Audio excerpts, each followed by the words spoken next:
four things. The mandate I was given was very broad to consider global trajectories and discourses in a very diffuse field such as CIE, but also in terms of policies and research, which I guess is a longhand way of saying everything. And I'll do my best there. Of course, I'm not a master of all discourses within our field, but as you say, having a leading role in a society and also being involved in a leading journal gave me some chance over the last years to get a feel of what are the big arguments and debates and where the field is moving. What I wanted to do first, though, is to try and say something about what I've called the global situation. What's the world we're in before we start thinking about education. Then I want to talk a little about theory and method in comparative education. I've called it progress in italics because I want to destabilize that idea of what is progress. I mean, in academic work, we always talk about moving forward, moving up, becoming deeper, going higher. We have a lot of metaphors for progress.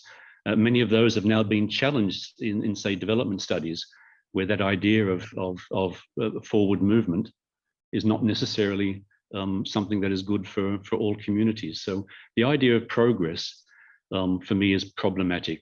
I often feel we work in circular ways rather than linear ways. We go forward and backwards and around and about. Big ideas have come and gone and they come back again.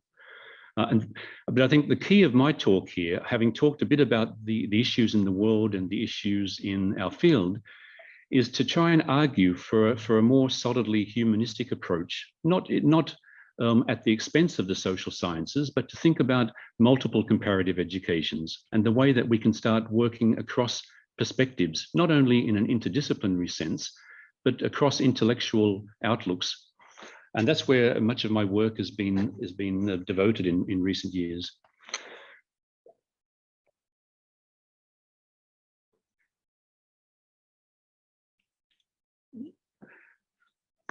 A way to start this discussion, and of course there are many starting points to think about where we are now, is to take a look into the recent UNESCO Futures of Education document.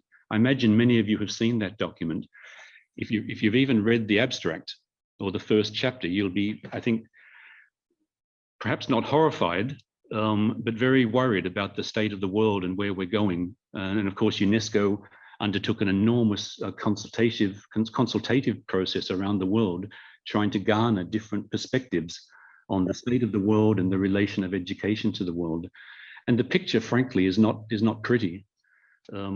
They talk about us coming to the end of a particular period in humanity, in civilization, and we know that from theory and anthropology in particular, geography as well. We know that our current way of living is leading to exhaustion of the planet, but also I think of people. So their main premise is that things cannot continue as they have. They note a number of very interesting and important trends that are likely to hasten that decline in our current form of civilization. These are long-running historical trends as well, but there are enormous changes to the way we work, not only because of things like COVID, our relations to workers, our relations to organizations, the way we balance life and work and other parts of our life are changing. The conditions we work under are changing dramatically. Demography is going to have catastrophic impact in many parts of the world. There are countries in Southern Europe where there are going to be enormous parts of the world, of the country, that'll be unpopulated. Huge nations now will be underpopulated. And people are saying that's going to lead to geopolitical stress, conflict across borders, let alone the growth in population in a planet where there are simply not resources to sustain those. So huge unevenness in the way our populations are expanding and changing. And then, if we've all seen over the last 5 or 6 years, politics has really taken a turn for the worst in many ways. And I've used the term multi-truth universe, and that's a euphemism for all manner of poor communicative practice amongst politicians, where truth is no longer a fundamental bedrock of political engagement.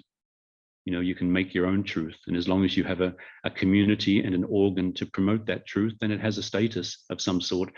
And UNESCO see that as an enormous problem if we're going to address some of these challenges. There are also new individualizing actors. In education, we often talk about the role of the state and how the state should become more active. I think one of the weaknesses in the UNESCO document is that they don't really analyze the way that new actors are moving into education and in many ways taking over and changing the very terms of education. And of course, we've known from the 60s onwards, technical transformations in life are enormous, and they're only just unfolding. You know, the world of 3D design, artificial intelligence, algorithms, and so forth are changing social life enormously. In Denmark, at the last election, a right-wing zealot was elected primarily because algorithms on social media didn't pick up his message and limit the way it was spread to other social platforms. So his message was able to get to a much larger part of the Danish population than, say, the main political parties. And with a flick of a few switches in some of the major social media companies, his voice was stopped. You know, so the voice, the algorithms, the lack of human intervention can change democratic politics. That's something we never thought would happen, even after the horrors of fascism in the earlier part of the 20th century. So things are really up for grabs, and a lot of choices need to be made, and hard choices and new ways to think about living. And from our point of view as educators, new ways to think about teaching and learning and researching. But this is not just a depressing story of our own time. You know, researchers have talked about these changes in the structure of modernity, if you like, for a long time. You will find it very clear in much educational studies and psychology literature of these sort of epochs of modern human life. And I don't think they need much explanation that, you know, the major building block of early modern society was the church after the Reformation, a long process of decline of the role of the church and the elevation of the role of the state took over. In the last 100 years, certainly, capitalism has taken a joint place with the state and certainly overturned the role of the church. And that's changed what it means to be a human being, you know, from being a devotee, a follower, to being a citizen, to being a consumer. So there are different ways to think about subjectivity in the world that have predated the types of changes that UNESCO have been picking up on. These are major philosophical, sociological tendencies that people have noted for the past 300 years. More recently, in the 20th century, if you think about the way critical scholars have talked about the changes in modernity, or often with some degree of exasperation or depression, they will talk about the great markers of modernity being the use of reason and the value of an ascetic worldview, or looking at the world through ascetics, notions of judgment and taste, of beauty, perfection, and so forth. And increasingly, people will talk about how we've moved from those two markers to the instrumentalism many in education have talked about. Even large-scale assessment studies can be seen as part of that move towards instrumentalism. And then more worryingly, a rise of sentimentality, which I've seen in articles around teaching and learning, you know, where students have a right to a safe space, where certain topics can't be talked about. We're in an age of indignation, where people are easily offended and don't necessarily need to build up a logical, reasonable argument to defend their sense of injustice. So, you know, some of those barriers and boundaries have shifted. In general, we have this peculiar situation of more control, but we feel more control over our lives, but less in control of our lives. Culture, which was one of the great markers of modernity, has become quite banal. We're a particular group of people, but I imagine if I forced you to watch 6 hours of Danish television from say midday till 6 p.m., or forced you to sit on social media for 3 hours and just troll through YouTube videos, you would quickly see that, culture has changed. And the way in particular that young people get information and make connections with information has changed radically. That's a huge job for educators. Very few of my students start university from a culture of reading. They'll read short text on instruction in school, but the idea of going to look for information in a written form, an extended written form, in a print medium, is basically gone. I know colleagues in academic work who don't have paper. Everything's on computer. So these things are changing. Meaning systems are changing. So these are some of the sort of the contemporary things we're dealing with, and it makes it seem like things have changed radically, and we have to address that. We have to find new ways to think about how to engage with the world, but it's not really so. And if you think about at least the Western philosophical tradition, many of these issues have been dealt with, as I said earlier, for the last 300 years. They may have had other names, but there's a plethora of writers, and here I'm very conscious, I'm talking about white, European, primarily dead men. That'll be problematized in a moment. But there's a long history in the Western philosophical tradition that still underpins the Western university for thinking about alienation, ambivalence, doubt, uncertainty, incompleteness, incommensurability, the notion of things not hanging together, the gap between reality and ideal, between the good life and the tragic. So in some ways, the things that policymakers, practitioners are identifying now as urgent problems haven't just come and hit us from nowhere. They're part, I would say, they're part of the journey of the unfolding of a certain understanding of modernity. The process of people becoming self-reflexive, individualized, broken away from community, framed by expertise, not by guidance from others, alone in a world that unfortunately has moved away from the village or the community into something much more dispersed, something where those skills of reason and expertise are harder to control or master, because the framework which we live in is now blended across so many different parts of our lives. So it's not, to me, it's not unusual. Reading something like the UNESCO report was not shocking. It was in some way a very practitioner-oriented way to explain much of the thinking of philosophy in particular over the last few centuries. Doesn't mean it's not important to deal with, but these issues are things we've been dealing with. And the question for me is, how has education dealt with those? I would encourage you to go back to a keynote address that Iveta Silova gave at the CIES conference in Miami under COVID. I guess that was last 2020, I guess, published recently in the CER. And that's a great overview of some of the dilemmas, I would say some of the pathologies that education finds itself trapped in. If you think about the sort of diagnosis I've just laid out, education doesn't have those same sensitivities, I would say. And of course, this is a generalization, and it was aimed to provoke Iveta's audience, and I'm using it here to provoke you a little. But education has been marked by certain characteristics that have always framed education not as part of the problem, but as the solution. I could also encourage you to dip into a book by Ansgar Allen that happily has been getting some good press. It's called The Cynical Educator. And he talks about the current state of education, going back into ancient philosophy and ancient ideas of cynicism and bringing that up to the 20th century. And I guess to put it crudely, he would say that education is a cynical practice because it sets itself up based on ideals of how the world should be, so that the student is always in that unreachable gap between reality and ideal and always falls short, which then creates another opportunity for the educator to come with another version of that gap between reality and ideal. So that we're always looking at the world in Platonic forms, Platonic terms, as what it could be rather than what it is.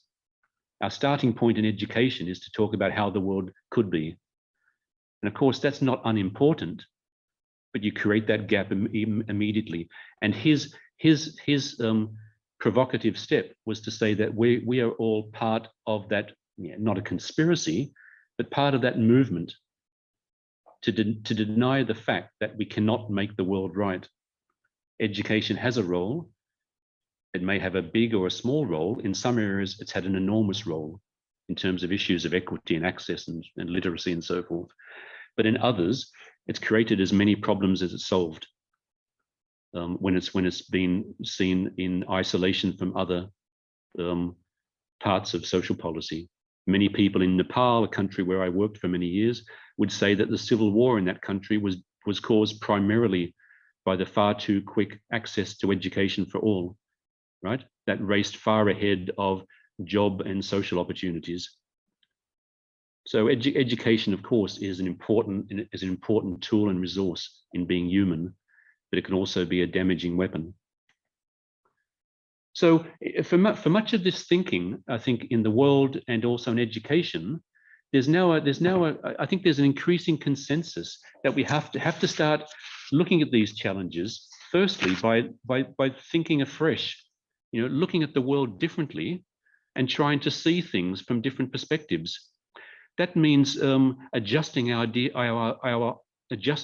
ideas of what is normal, what is neutral, of beauty, of excellence, of fitness for purpose, of the meaning of education. So to put it crudely, is the meaning of global education more access to jobs, more literacy? Where is civics in that? Where is aesthetics? Where are diverse ideas of the good life? So these things, I think, happily, educational studies and comparative education in particular is really starting to think about the sort of broader worldview it always had the opportunity to attain by virtue of its empirical reach. We always worked with other educational cultures.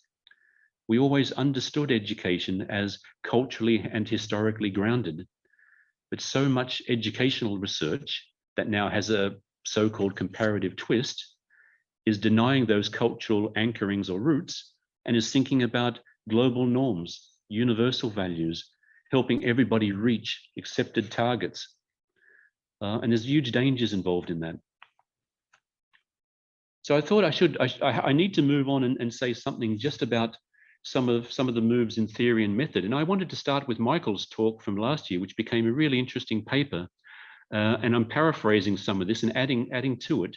But he made the point as well that we really have to start thinking about the ways in which our practice, in terms of concepts and methodologies, is far too dominated by a certain worldview. A universal worldview is actually, for the most part, a dominant northern worldview. And we've all been complicit in that for most of our careers, certainly for most of us in our early training. We were taught to be good scientists, where issues of validity and reliability and generalizability and so forth were key determinants of good education practice. And those things are not neutral. Okay, those things are not neutral. When you engage in the social sphere, it can never be neutral. So a big job for us now is to really take seriously some of the issues related to the knowledge and values that exist below what Boaventura de Sousa Santos terms the abyssal line. That is the line between things that are visible and accepted, and I'll talk a little about that in a moment, and things that are simply missing, invisible. And he often likes to talk about the knowledge of the world vastly exceeds the knowledge of the Western world. But for most of us grounded in the Western university, world knowledges are absent. They're not only missing, they're not legitimate. And that's an enormous challenge. UNESCO pick up on that, but the irony in their report is it's still written from a very much a northern, technical, developmental perspective. Even the layout of the text, the content of the text, doesn't do justice at all to the diversity of knowledges and ways of being and thinking and speaking and writing that we find in the world. So we're all sort of trapped in that way. As soon as we start to present our work, as I'm doing today, it falls into certain norms, whether that's the Zoom seminar, or it's the academic article. You know, there are dangerous traps and alleyways waiting for us there that limit the way we can communicate. Michael also talked about the need to get beyond many of the taken for granted ways to think about education policy, you know, to become much more critical, not just critical in a Marxist sense, but to be much more aware that education policy and the technologies of education policy have effects. And I've paraphrased some things here, but you know, we all know in our respective countries that governments want much data. They want to make decisions based on big data sets. And often they think more data means better data. And because we know that's not the case, and it's part of our job, I think, to remind policymakers that that's not the case. In fact, big data can be much worse data, right? Best practice, which has been a disease for the last 30 years, may lead to improvements, but it's always going to be a particular form of practice. You know, best needs worst in order to consider itself to be superior to something. Worst needs to be defined. So when we say something is the way to do things, it's the way that certain people would like things. And that needs to be problematized. Often in educational research, I get quite tired when I read about studies that are looking for what you could call the smoking gun. You know, who is behind this? Who caused this? Who has an interest in this? And of course, you know, big organizations, multinational corporations, development agencies, they have certain interests and they have power vastly superior to some nation states and certainly to communities and individuals. But I think part of the global condition is that we can't look upon any of these actors in isolation. You know, a big challenge for education policy research is to look at these entanglements, you know, and look at the ways that capitalism works in these circuits, you know, and in many ways, you know, at the micro level there, international students moving across countries are part of those global circuits of capitalism, legitimizing certain ways of being, certain education systems, rejecting others. So it's not just, you know, private textbook providers and neoliberal governments. I think in order for those things to work, you've got to look at the whole ecology of education. And that's something I think that's been happening quite a lot in the last 15 years with the mobilities turn in education policy research. So in some ways, I'm suggesting that it's not just enough, you know, to use quantitative method, to use scientific method. We need to also think about the ways in which educational phenomena is complicated and interconnected and not easy to disconnect and to pull apart. Looking for those independent variables is something quantitative researchers need to do. But I'm not sure it's the way for most of us to be approaching education. So the main thing I wanted to talk about today is to think, well, okay, that critique may be legitimate, may be persuasive. And yes, we all know some of the good and the less productive turns in education research, but we all do humanities research and we do social science. But what does he mean with the humanities, and what could that do given these conditions we're working under? Well, I guess there's no one definition of the humanities, so I guess I need to sort of just lay some ground out there. I don't have one definition either. You can find different understandings of the humanities across the world. One would be to look at the ways that subject knowledge can help us understand history. And often that can be very normative or it can be quite empirical. But understanding, you know, who we are, how we are different, how we are connected historically, philosophically, psychologically, and so forth. The humanities is also creating worlds, creating pasts, you know, re-understanding memory, creating new memories, creating new imaginations. And we know that, I guess, most clearly from the literary sciences. But also, I would say it's completely shot through in educational studies. When we do good empirical work, we're also telling stories, and we're telling stories that connect to our own biographies. Right? There's speculation involved, even if we're not aware of that. And I think also, which is incredibly important for me in my work running a humanities bachelor program, I think the main aim of the humanities is to provide so many different perspectives on the world and on ourselves that we develop a deeper self-understanding. Right? I would say some of the problems in the UNESCO report is that it's diagnosing problems from outside, and then we have to simply respond to that as a generic community. But the starting point for really understanding the problems in the world is to understand ourselves.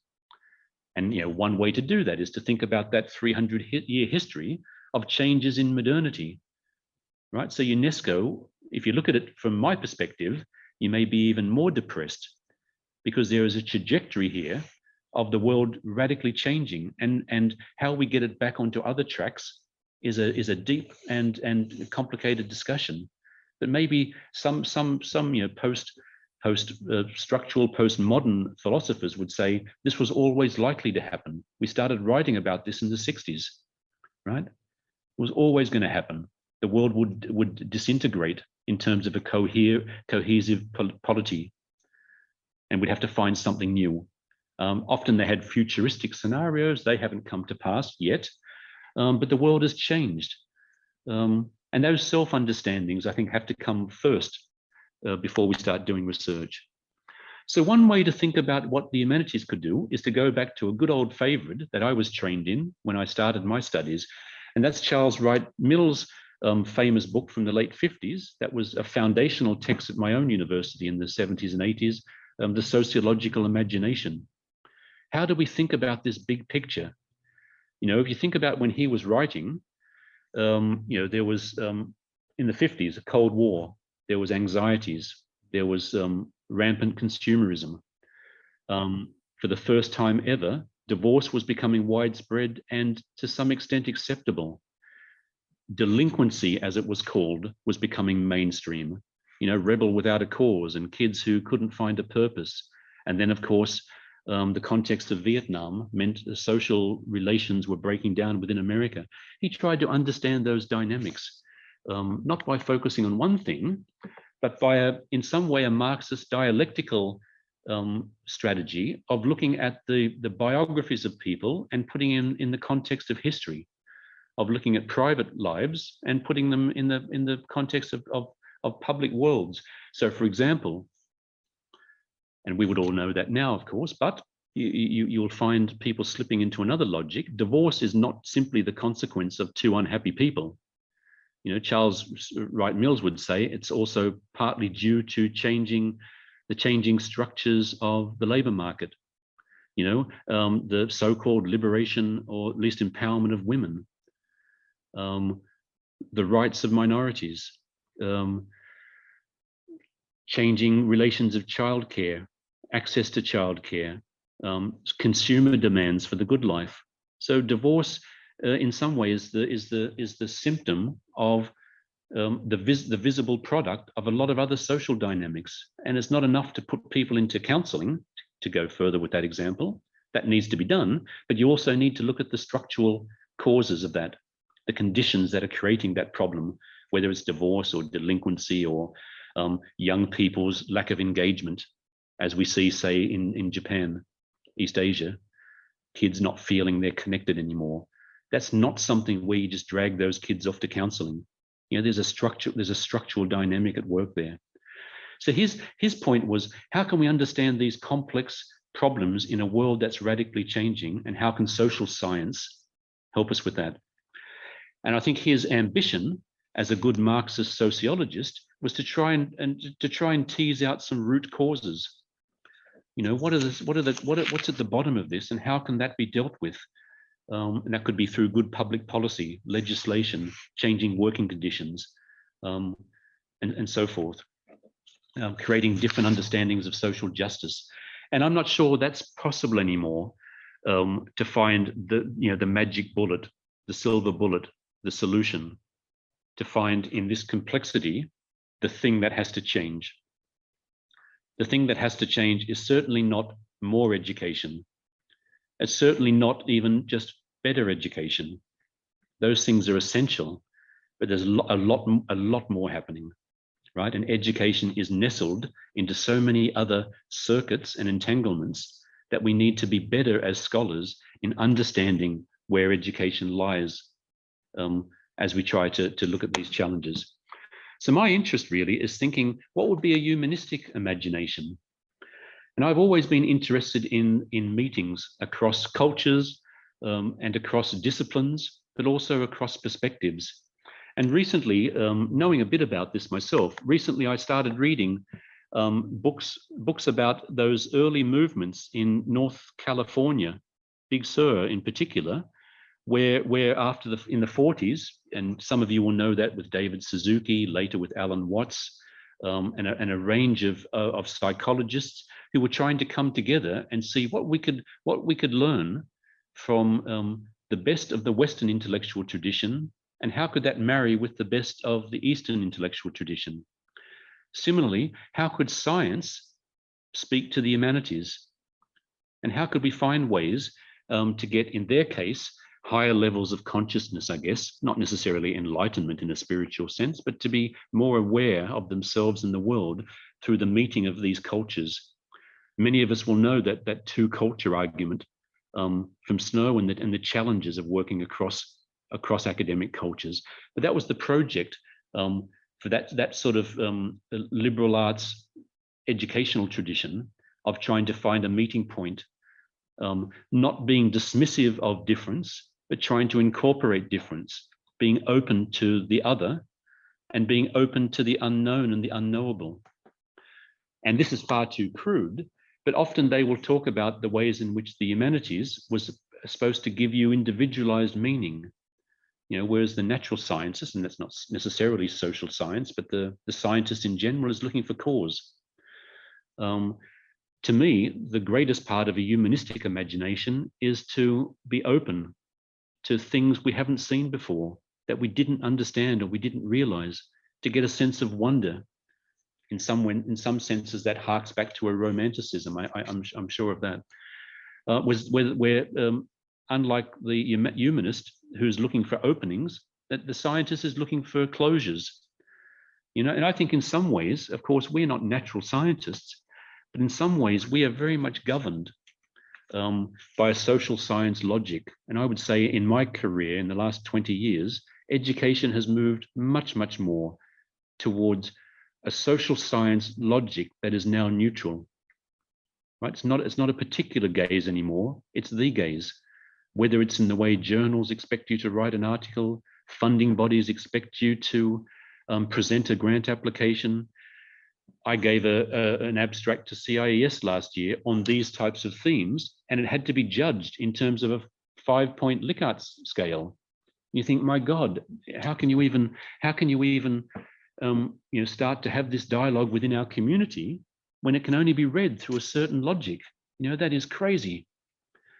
Well, I shouldn't get too worked up about that, but and it's seen as neutral. When I argued that in my very own globalization education SIG, the early career scholars charged with running that process of receiving abstracts just didn't understand what I was talking about. This was logical, it was fair, it was open, it's accessible to all. It was wrapped up in a lot of discourses about fairness and openness and justice. I thought, my God, but this is a particular gaze you're insisting upon, and I don't have an empirical body in my abstract, so it gets 1 out of 5 in terms of its so-called case study, and that brings down the rating, from 4.4 to 3.1, and I'm out.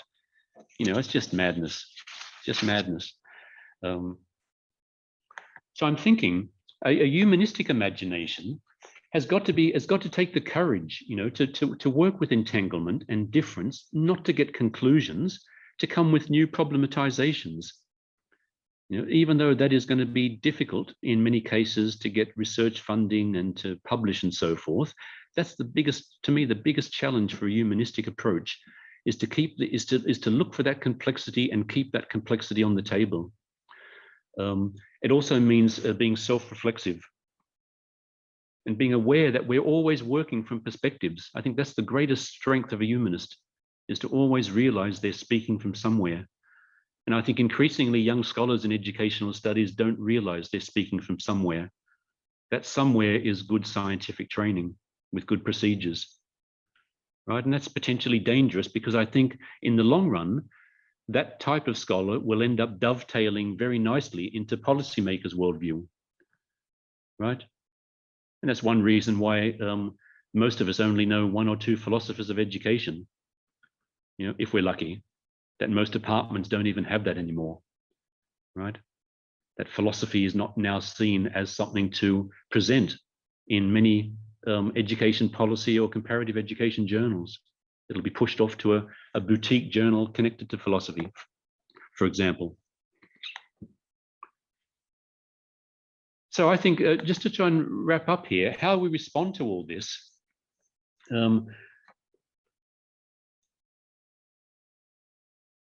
One of my theoretical perspectives come from Jean Baudrillard, who worked with these ideas of the, you know, of simulation in society, that the overflowing of information means that we're drowned in information, which means that reality becomes harder to define.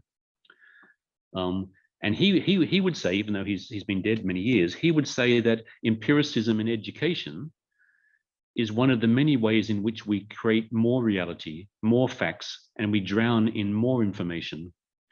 And of course, that's an impulse we have to get down into the detail and to really try and add more information.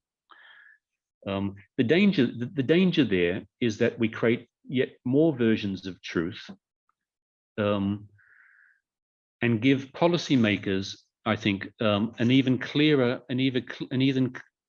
invitation to engage with us on their terms, because the terms they work on are empirical. They're based on reason. They're based on fact. They're based on reduction, right? They're based on usefulness, impact, right? So forth. The more we play that game, the more we're limited to that game. The more education drifts away from its great continental philosophical roots in Bildung, Dannelse in Danish, you know, the liberal education. There's a danger there. And it's something we need to be aware of, and we need to work out how to address, I think. And I don't have easy answers to that. I have my own strategies. But this is our social science impulse, I would say. It's our starting position. It's our neutral perspective that we're often not fully aware of. One way to disrupt that is to add.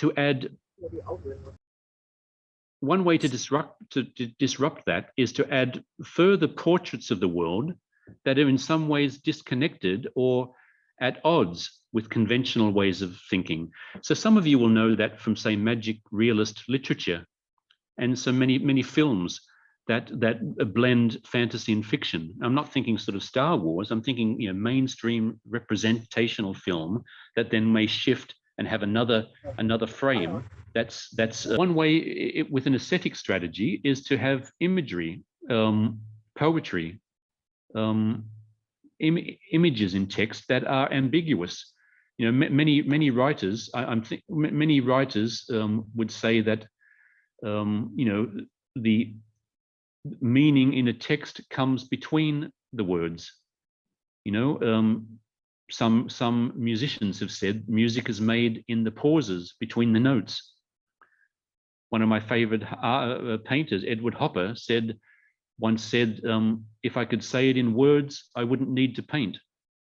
You know, so words are inadequate. They get us so far, but they're full of dangers and traps, because their terms are set out for us, and they're increasingly set out in certain ways.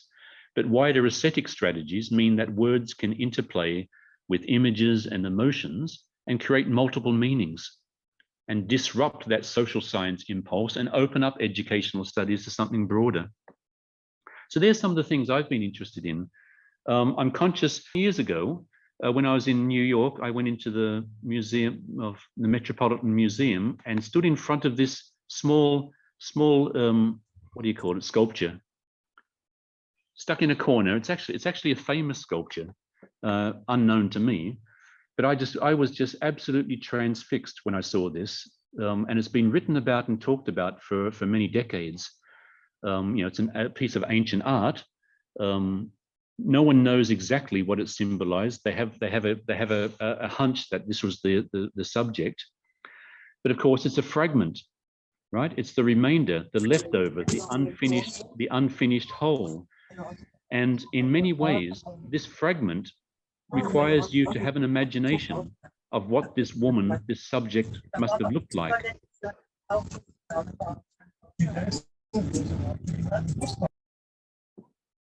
Of what this person must have looked like. And the viewer, looking at this object, starts an imaginative process of, in a sense, filling in the gaps.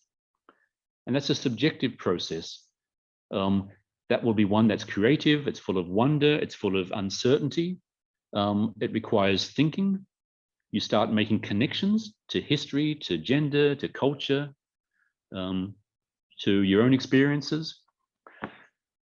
And people have written, there's a long history, certainly back to the 17th century, in fact, writing about the fragment, the aphorism, the broken text, the short statement. That was, of course, a favored strategy of Nietzsche, partly because he didn't have the concentration to write long texts.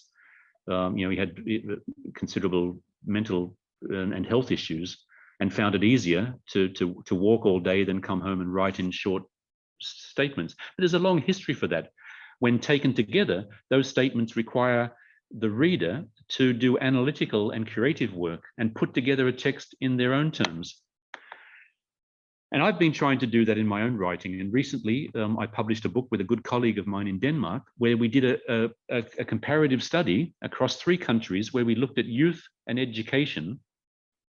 And we deliberately tried to do a humanistic-based comparative study that broke away from those traditions of learning from the other, of direct comparison with the other, and of building up a study from the classroom, the student, the teacher, from the front door, the teacher's room, the classroom, the community, all those sort of building bricks of good ethnography. We deliberately disassembled, if you like. The study was in Zambia, South Korea, and Denmark, 3 countries that in many ways had nothing in common. And I have some history of doing studies like that. I deliberately did that to see the ways in which they were interconnected, but not just in educational spaces, but across youth culture, across government policies, across community desires for improvement and so forth. And in order to sort of make an open comparative education where people would need to do some thinking and imagination themselves as they read, we deliberately had an a data collection and presentation strategy where our data was fragmented, where our texts were very open-ended, and where we put in a lot of visual material. The idea of having the fragment was that the world is fragmented. You all know that when you walk out your door, there's a bus, then there's a newspaper seller, then there's a lady across the street and a barking dog, right? Then there's hot and sun and cold, and you've got emotions and whatever. They're all separate phenomena, and it's always been the job of good education to connect them, right? To push out the ones that are not relevant to the matter in focus, and then to organize the ones that are relevant. Right? And there's good reasons for doing that. But in the process of doing that, much is lost. Much of the wonder, the complexity, the unknowability of the world gets lost or diluted. So we deliberately tried to think about how could we write a book that actually did justice to the way the world is and not how we would like to see it. And of course, there's a philosophical dilemma there about what then we include as fragments and where we position them on pages and so forth. But we wanted the reader to see countries as a jumbled mess of events, because that's often how we see the world before we organize it. And then textually, we often said things in a much more poetic way, in short statements, open-ended statements. Often our statements ended with questions. So instead of reporting data, we were asking the reader to think about what's being said here. Where do you fit in here? How does this relate to you? Is this familiar? Is this not? And then we initially took many photos, as ethnographers do, but then we decided the photo told too much of a story, and it became too much of a concrete historical record and a familiar record. So we deliberately then used images. We made them into black and white drawings, sketches.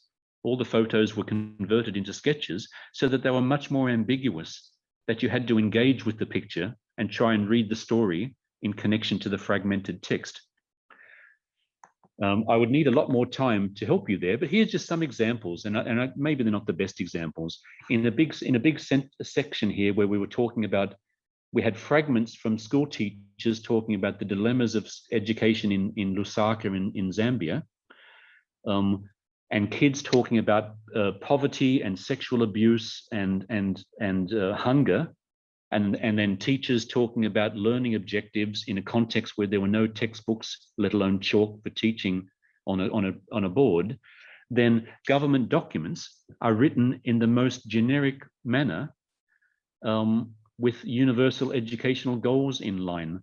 And when you think about those texts in relation to the lived realities of teachers and kids, the world just doesn't hang together, right? There's some deep inconsistency, if not cynicism, when we can write texts about the world that are so disconnected from the way kids and teachers have to engage in the world. And so, we could have just had this text, from a government report, but then we decided to highlight the things that are really the text, the things that are written in full view, but are actually quite hidden. And by highlighting text, which is a very subjective process, you get a sense that this text is not about making a better Zambia, about making happier kids and more productive teachers. It's connected to a certain neoliberal worldview. And it's there in full view, but it's embedded in a text that has a much softer, normative aim. And that was simply a way to juxtapose policymakers with the experience of kids and the despair of teachers. And there was no answer in that. The aim was for the reader to then mull over what should be done. Some of you would say, okay, we need better policy. Others would say, okay, we need better science. Okay, we need more help on early learning. We need better control of communities so that sexual abuse is managed. You'll have strategies for that. Others will think, okay, wow, education is much more complicated than I first realized. In our section on ethnography, we talked a lot about the literary turn in anthropology from the 80s and 90s, critiquing that neutral Western gaze. And of course, we have that critique of anthropology, and we tried to find a way to engage with our subjects and field without making them areas that we were the masters of. And rather than have a big critique of anthropology, we converted this photo. It's a famous photo of Bronislaw Malinowski, one of the founders of anthropology, one of the founders of anthropological and ethnographic method. And for us, in relation to our text, the picture spoke 1,000 words, because here is the educational researcher, in our case, at the center, right? Directing business, getting the information usually he needs. And so even collecting field work is full of unequal power relations and interests. And any sort of ethnography is wrapped up in those power relations, right? Ethnography is not about representing the world, it's creating it in relation to certain dominant representations. So those were ways to sort of try and problematize field work. We were also extremely inspired by a really radical book I'd encourage you to look into. You can actually find it online for free, if I'm allowed to say that. This was the first PhD comic book published in the United States. I think Teachers College, Columbia. And it's interesting. I'm not totally convinced by it, but beautiful pictures. But the aim was that the pictures will tell you much more than words can. And the whole treatise of the book was based on the notion that, I guess taken from Derrida, that words don't stand for things, they stand in for things, right? There They're a not perfect substitute for things. We call a dog because it's not a cat, not because that's a dog, but we have to give it a name, and the name's the best signifier we can find. And when we work with language only, we tend to flatten the world, right? Everything gets reduced to what text can do. And text, I hope you would understand from this talk, text is limited. It has enormous power, but it's also limited, right? We would all know Martin Luther King's great speech has much more power when you hear it than when you read it. The words become unflattened when there's a visual component to it. And that visual component is not only an impassioned man, but a huge crowd wishing for change with a historical consciousness of having been oppressed, right? The words are only part of the story. So he tried to make a book, and we've tried to do that as well, where images and emotions, poetry, get the senses working. And it's the reader's job to make sense of the world. It's an arrogance for the writer to present the world as a finished product.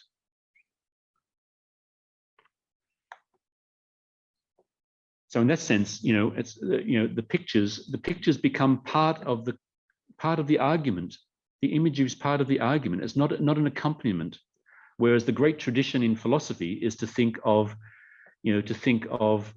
art as secondary to the cognitive power of words. Text has always been dominant over the visual. I think that's changing. And I'd like to try and see that change more in comparative education. So just to finish, the last slide, I'd say we have these possibilities, and it's not right to say one or the other and or, but we can fight fire with fire. We can attack policymakers and their, I would say, inadequate science with better science. Doing that means we can engage with policymakers on their own terms. The danger of that is that we limit the terms in which we work as scholars, right? We actually don't do a humanistic tradition any favors by engaging only on the terms of policymakers and social science in general. Multiple comparative educations mean that there's got to be space, for interdisciplinary work, for work that problematizes, that doesn't come with solutions, for work that gets beyond critique, just sort of analyzing and pulling apart things in order to find a better way or to argue for a better way, right? But simply looking at the world in its wonder and letting people see how difficult it is to do research on it. Some people may think that's a romantic or at worst a nihilist strategy, but I think it's key to a humanistic imagination is to not have that hubris or that arrogance, if you like, that you're able to look at the world, narrow it down and give 3 or 4 points of strategies for making it better. And then ultimately in that sort of, that tradition I was picking up from the East-West, the culture meeting, is to engage with social science, our dominant frame, with more humanistic strategies. But ultimately and always the aim is to provide a window on a broader world. And I think that's always been the great strength of a European comparative education tradition, I would say, certainly in CESI and certainly in the tradition I've been brought up in the last 30 years, to think broadly, to think critically, but to be open. And to be also always critical of concepts, critical of taken for granted perspectives, and having the innovation and the imagination to put together things in different ways. Thank you.